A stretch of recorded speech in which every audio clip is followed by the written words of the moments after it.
What up? Widescreen. Oh, are we actually on? Yeah, we were recording. Oh, all right. So how much I know. Wait, is this live or I don't know if it's... are we putting it later? We'll figure it out. All right, first try. How are we doing, guys? Welcome to the first episode of Bad Movie Fridays. Yeah. We've done this for what, like a month and a half now.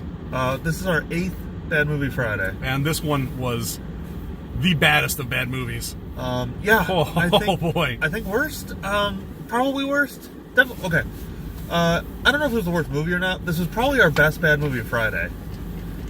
Because it was the first one that I truly enjoyed because it was terrible, which was kind of the intent of this. First Bad Movie Friday was Geostorm. That was a real bad one. That was a pretty bad one, but at least that was consistent, logically consistent. Yeah, it was fun. I mean, it was bad fun, but still fun. Right. Mostly we just watched terrible movies, which has been a problem. We've seen Justice League, which was... Oh, which I loved. I actually had a lot of fun with that one. Yeah. We've seen Pitch Star. Perfect. Pitch Perfect 3. The Star. I think that was our first bad movie. What? No, Geostorm was first. Then The Star. Then it was Justice League. Then The Disaster Artist because we cheated. That was a movie of bad movie. Yeah, right. Counts. Disaster Artist. Bad Moms 2. Bad Moms 2. Oh, that might legitimately be the worst movie I think I've ever seen. Bad Moms 2 I think was the worst movie I've ever seen. It was not even, I laughed once. I laughed once when a guy did this. Yes. And that was my only laugh. I laughed a couple times because people in the audience were laughing. I could not understand why. It's what's wrong with these people? So Bad Moms 2, Father Figures, and, maybe this is our 7th. Yeah. And Pitch Perfect 3, and then... Yeah. And then this one, so it is our 8th. So today, for our first video review of Bad Movie Friday, we just got out of The Commuter. We literally just left the theater. Yeah. Fresh in our minds. I've never seen any of these Liam Neeson as a badass movies. I didn't see Taken. I didn't see... Wolf Puncher the movie? Wolf Puncher the movie. Unknown? Was that one? Maybe. Unknown. I didn't see that. I didn't see Non-Stop, his Liam Neeson on a plane movie.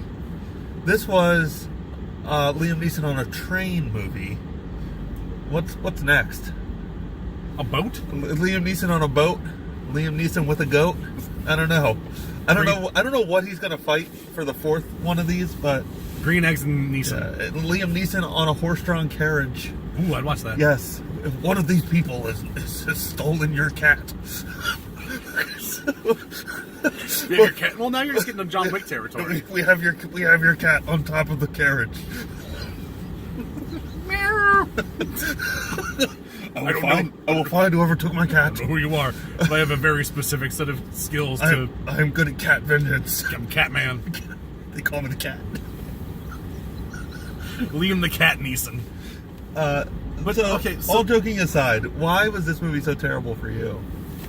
The exposition dumps were... Boy. The movie starts off with... It's like, he's waking up over 5 days. It's like, Oh, yeah. I know. I think the idea was that... It was poorly executed, but the idea was that they were showing that he has this monotonous life. Every day he wakes up and he just lives his life, and every day it ends with him getting on the train, and he's train guy. Everyone knows him on the train. Yeah. So, it's a million things of him waking up to the same thing in the morning. But that could be done so much better. Oh, yeah. If you want to show that Liam Neeson's life is monotonous and he does the same thing every day, then you do, quick cuts. It's alarm, you do longer and then it gets quick. So you do a long shot of him waking up to the alarm, and then you do several that's, shorter and shorter and shorter. Right. Click. Good morning, honey. Right. Love you, get up. And then the next day it's click, love you, get up. Yep. And then, coffee, and then taxi ride and train. You know what I mean? Yeah. There's effective way. There was a language of cinema that's sometimes it's fun when people try to fuck with it. But who do we know who directed this? No, I don't have my phone. Don't worry. Oh yeah, I'm using my phone right now. Whoever the hell directed this, he's not competent enough to screw with cinema language. No, you're not good. No, you're not great at all.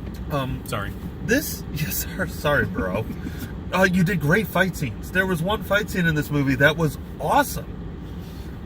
They also enjoyed this really... It's like a 2002 shot of you start in on something and then you start in on something and then you pan out and then you keep on panning out. Yeah. It's we see Liam Neeson at the front of this train. and then just pans out, and it's going through all the train. It just kept going. Like, and then there's a bunch of shots like underneath the train where it's like panning in the train. It's one of those things where I think this filmmaker knows what he's doing, but is incapable of doing it. I don't know if that's the right way to say it. Like, he understands that this movie would be if it's movies that take place in one location. You know, like Judge Dredd, the new Judge Dredd, The Raid, Snowpiercer, stuff like that take place in one location. It's good to set up the location so that you know what's going to happen later. You know, like you understand where they are in the train at all times. You know, and he tries to do that, and that is good filmmaking technique. But he's so terrible at it. Like, you're supposed to do it kind of clever or like very quickly or something like that. But it's like, and we're slowly panning out of this car, and we're slowly panning out of this car, and then you do it all 5 cars, and then Liam Neeson walks through all 5 cars, and it's like, oh my dude. It's just the movie, and the entire like thrust of the movie is Liam Neeson gets fired from his job. He's an ex-cop, of course. Convenient. Who gets fired from his job as a life insurance broker, whatever you call him. Excuse me.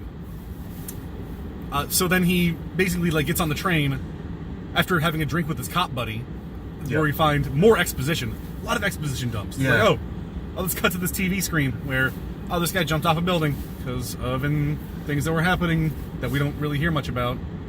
Some spoilers, though. Well, first off, let's get into spoiler territory. I mean, not yet, I guess. All right. This movie... Do we say we saw the Commuter? Yeah, we said that. This movie's very literal. Like, all of the information you have is presented to you just so you know you have that information. Like, it doesn't feel like Liam Neeson lives in a world. It feels like Liam Neeson lives in a story crafted for Liam Neeson. You know what I mean? It's like that's a great point. It's like the Truman Show kind of effect, but it's not ironic like the Truman Show. It's like everything that happens to Liam Neeson is specifically designed for Liam Neeson. And like they kind of imply that at the end, like that was all intentional. But like that's not how the real world works, you know? Like every time Liam Neeson encounters a person, pay attention because you're gonna encounter that person later. And this guy's going to be a part of the story. Right, and like, oh, well, there's a guy on the TV, there's a story on the TV about a guy committing suicide, I'm sure that's going to pertain somehow. Like, you know, the world feels fake. It doesn't feel like Liam Neeson's living in this world. It feels like the character Liam Neeson is playing is living in his storybook, and it's just so flimsy. This movie is just so poorly made. It's so poorly made. The other thing was, like, this movie's made for dummies. Oh, it's super for dummies. Like, they'll explain something, and in a good movie, the one explanation should be good enough. Mm-hmm. And then a character will come up and explain the same thing again, because like, hey, did you miss it? Did you see? That's going to be relevant. Hey, everybody, look how relevant this is going to be. He legit talks about the plot of the movie to like 4 different people. At one point, one of the big climax scenes is him explaining the film. He just verbatim says the beginning half of the movie. I guess if you had to pee for 45 minutes, you can come in and be like, oh, what did I miss? It's like, oh, thanks, Liam Neeson. Oh, and sadly, his ploy works. Yeah. His ploy to tell people the plot works, because then he finds out who the bad guy is, who's the murderer. But then it doesn't matter. This movie is just produced for dummies. Everything is explained not once, not twice, usually 3 times. Well, at least. The camera will pan directly on it. You will get audio sting that's like blom. It's like, bloms all over the place. Okay. So like a through line of the plot is that you are trying to find a specific person getting off at a specific stop. So they explain that this stop is number 7. So anybody with a ticket that says number 7 on it, you're looking for one of those guys. The lead up to that, by the way, is him. He goes over to a big signpost. He's like, he starts to ask one of the TS or whatever they are, transit people, like, the so conductors. How do you know who does these things? Who you know who's going where? You punch the tickets. You do all the tickets. He's like, fuck off, weirdo. Yeah. Fuck off, weirdo. So he's like, okay, all you gotta do is go to the signboard, and it actually shows him like, yes. whoosh, whoosh, Whoosh. yeah, whoosh, number 7. Keep an eye on 7. Audio sting. Audio sting, boom. And then he finds all the number 7s. And then which everyone is punctuated with close in, and then you pan out through the 7 on the punch ticket. Through the 7 hole. Yeah. God damn it. Good movies expect something of their audience, and this movie expects their audience to be idiots. They're just... And that affects your movie, because if you think the people watching it are dumb, then you have to make a movie for dumb people, which this was. And everything in it is dumb. Nothing makes any sense. A few good points. Yeah, don't get me wrong. I enjoyed watching this movie, but that's because Ty and I laughed our asses through it. And the entire theater's silent and gasping. We're just losing our fucking minds. Yeah. Which I think is most Bad Movie Fridays. That's true. Sometimes, embarrassingly, we drink a little bit. We drink a little bit during Bad Movie Fridays. Yeah. Not a lot. Just like enough to have a good time. It enhances the movie-going experience. Right. But we're usually the only people in there because these, and I sometimes I actually feel bad about this. We have movie passes, which is where this came from. Yeah, no, not sponsored by it or anything. Yeah, not sponsored by movie. But we do have it, and it's dope. So we get basically unlimited movies, and that's why we do this. That's why we can do this, because I'm not actually paying $12 to do this. This is free. These people do pay $12, $11, whatever it is, because we see a matinee. These people do pay this money, and I feel bad sometimes because they something in their brain said, "Oh yeah, the Commuter's a movie I want to see." Ooh, yeah, we gotta go see the Liam Neeson. We gotta go see Taken 6. He's gonna commute. He's Taken 6, going places. So like when Ty and I are just laughing like hyenas behind them, sometimes I feel bad, especially like when we saw The Star, which was a sort of good movie for what it was. Yeah. It's me and Ty and a bunch of grandparents and their 6-year-olds. And we're just howling at points. So sometimes I feel bad, and like this was one of those movies where like these people were like, "Man, I really can't wait for that Commuter movie," and Ty and I are just laughing our balls off. So you idiots. But this I don't think these people liked it. Like I don't. Yeah, I can't imagine anybody who like it was as much as there were some fun parts, like the action sequences as we touched on were pretty good, pretty cool. Like there's one good action sequence that I mean is like legit, and it's and it does that thing that good action. You know, I go back to Snowpiercer because you can't watch a movie about trains without thinking Snowpiercer. Great movie, Snowpiercer.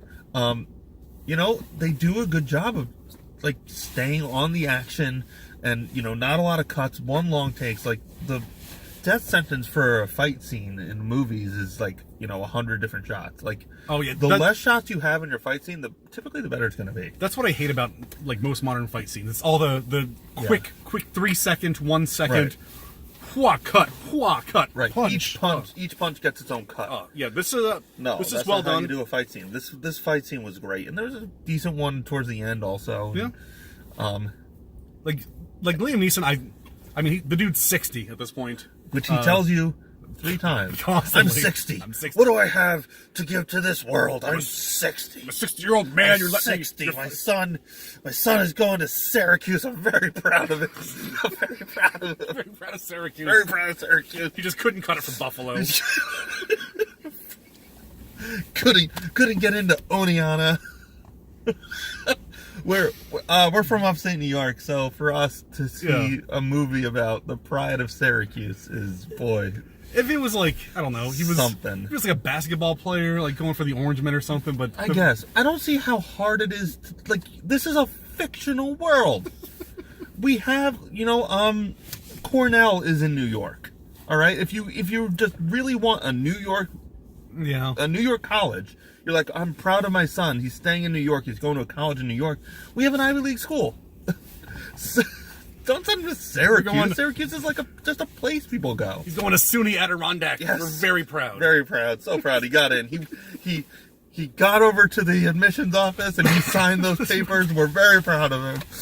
We gave him ability to do paperwork. We gave him the $200 deposit. Yes. He's in. He is signed up. Add drop. He's got 3 weeks to do it. I mean, we're both SUNY Adirondack alums. Yeah, so Timberwolf pride. Okay. Anything else to say? There's a weird fucking explosion scene. Well, before we get there, I did want to say the reason we touched on this like a minute ago. Greg said the people who went to go see this movie wouldn't be super psyched about it, and because it was very slow. Yeah, not a lot happens. It's very contingent on what's gonna happen. It tries to be a thriller, right? It's like something like the Midnight on the Orient Express. Like there's 7 people in this. Like a classic murder mystery. 7 people. We're gonna talk to each one of them. We're gonna find out what happens. Who doesn't belong here?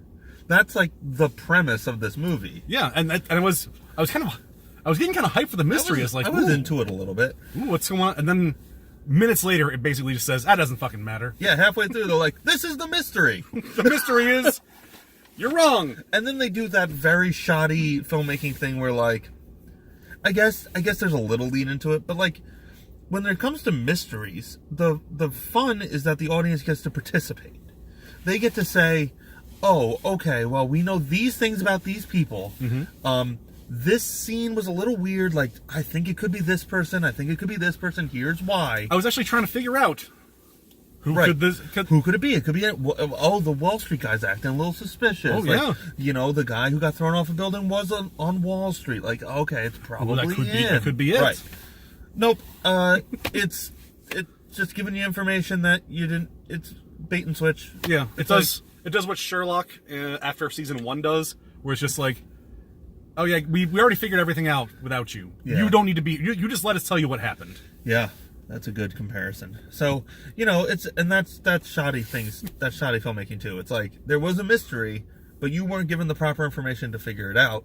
So there was actually no mystery. It was just plot, and simply plot is not a good thing. I don't know if you watch Bob's Burgers. Not much. There's an episode where Linda she wants to do like a murder mystery theater, and at the end of the entire thing she does, she's like, "It was me the entire time." It's like, that's not a twist. So you just lied to us. Yeah. At the beginning of the movie, you said it's not this person. Oh no, that was a twist. That's a twist, though. Right. No matter what, under any circumstance, it's not going to be this person. Never mind. Here it was. Yeah, it was that person. It's just a person they don't even touch on. It's like, oh, exactly. He switched seats. All right. Yep. But that's the thing. The entire first half of the movie is premised on people with a number 7 are getting off at the stop that is important. We need to focus on these people. And then it was just like, never mind. So if you were eagle-eyed enough to remember this one person who basically berated a lady out of her seat. Yeah. It's like, oh yeah, I guess that would be her. Yep. All right. There you go. Because that's the one person that we haven't seen yet. Aside from that, the movie has like 4 endings. Like it does this amazing, this dope fight scene, which leads into one of the most ridiculous train crashes I think I've ever seen in a film. Insane. I can count on my hand how many times I've seen a train crash in a film, but this one. Yeah. Oh, they. Did you see Source Code? I didn't. Oh, Source Code's great. It's another. I did. It's basically this movie, like except with actual interesting plots. Question. Yeah. Possible spoilers for Source Code. Possible spoilers for Source Code. Does that end with him like being like a brain in a tub or something like that? Yep. I did see Source Code. Yeah. All right. Source Code was so good. Great movie. And it's exactly the same movie. Vila Formigula, the girl from this movie, shows up on a train and says to Jake Gyllenhaal, "Someone on this train doesn't belong." Oh my God! Secret sequels. Yes, secret sequels. And then Jake Gyllenhaal has to figure out who it is. But spoiler alert: there's actual sci-fi twists in that movie. Turns out he's like a dead soldier. Yeah, he's constantly like going back in time to try to fix things. So this is crazy good. Crazy good. It's crazy good. Sorry for spoiling it if you haven't seen it. Yeah. So go to this time code. Yeah. Which is the thing we're gonna do. Whoops. I mean, I guess you probably should have gone to this time code. You do that at the beginning. Yeah. It's our first one. We'll get better at this. So yeah, there's an insane derailment scene where just like this like explosion action scene out of nowhere. Like this is a fairly grounded movie with one like kind of exciting action scene, and then all of a sudden there's just fucking explosions. Everything explodes. So and dudes are like flying through the air and jumping from train to train. Oh my god, it's insane. And then the movie ends just quietly, like, and then they go like from a there. hostage situation. There's like a 30-minute hostage situation after that, where the main twists are revealed. Where I guess if you want to get into some spoiler, go to this time code. Yeah. To avoid spoilers for source code. Fourth spoilers. Turns out the entire thing was just. It's a giant conspiracy, yeah, which is never explained, really. Never at all. We don't understand this conspiracy. We just know that some cops are bad. And cops are bad. Cops are bad. Cops killed this broker for some reason. For a thing. He has information on the bad cops. And it was Liam Neeson's buddy. It was his best friend the whole time. The guy we saw in one scene previously. Bum, bum, bum. Yeah. I don't know. And then they have a decent enough fight scene, and then he gets shot, and then everything wraps it up in it's so perfect. Tiniest of bows. The nurse lady who's been fighting with her boyfriend on the phone the entire time. She gets a new boyfriend. Gets a new boyfriend who's one of the horny ticket taker guy. Yeah. The rebellious teenager with the fake IDs dumps all her fake IDs. The selfish New Yorker, like typical New Yorker guy, he's like, that guy's a hero. He's a hero. High fives. The Muslim who he assumed was bad the entire movie because he was Muslim. This is Liam Neeson, not us. Yeah, no, he was a cool dude. He stood up for himself, like he sacrificed himself towards the end, and then he gets high fives from Liam Neeson, and then his family appears out of nowhere, and they're like, everything's gonna be fine. Oh. And then Sam Neill, who's in like 2 scenes, he's just like, man, I really want to give you a job, Liam Neeson, who just lost his job.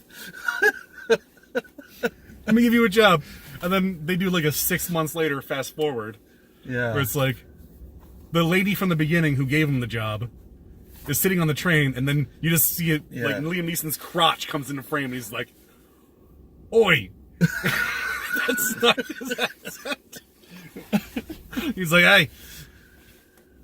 Good book, huh? Yeah. You ever fuck someone over on a train before?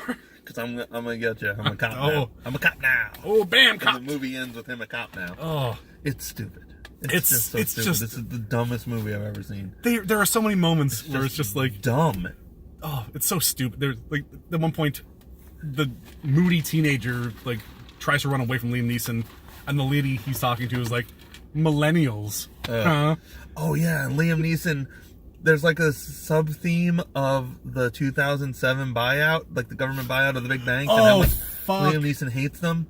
So, like, at one point, a scene ends, and then, literally, Liam Neeson comes back into the scene. Like, he leaves frame, and then comes back, and he's like, and just so you know, the people of America say, fuck you to Golden Sachs. Fuck you, Golden Sachs. And he flips them off. He's like, thank you for using your one F-bomb on that. It could have been like, get off my fucking train, and then he kicks somebody out the back of a train. But no. The people of America say, fuck you, Goldman Sachs. And the guy in the scene has the exact same reaction we had, which was like, what? What? Okay. Sure. Thanks, bro. Oh boy.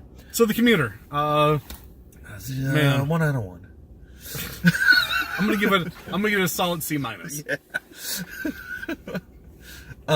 This is a really, really dumb movie. It's so stupid. This is like when you had a not great day at work and you want to fuck around on the internet for an hour and a half and you put it's on HBO. This is a watch on HBO while you fuck around on the internet for half an hour. Oh yeah, this is a great hangover movie. Yeah. Pop that on when you're like out on the couch. Right, like a Sunday afternoon, no football, no one cares about basketball. Watch The Commuter on Fox. This is going to be an FXX staple soon. Just trust me. Oh yeah, this is all FXX. FX got the movie. They got the movie. So thank you guys for joining us for this review of The Commuter. We'll see you next Bad Movie Friday. Who the hell knows what we're going to say. Idiots, watching movies in cars. Hopefully Proud Mary. Yeah, Proud Mary, fingers crossed. That might be our next one. Idiots watching movies in cars. It's like a Seinfeld riff. Yeah, that's what I was going with. Yeah. All right, so until next time. Oh, hey, I'm Killer Greg. You can find me at Killer Greg 17. Oh, I'm a man of 1,004 movies. We'll put that at the beginning. 1,004 movies, the Commuter.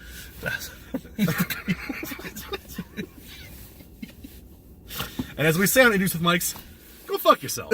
That's not a phrase. Stop with that phrase.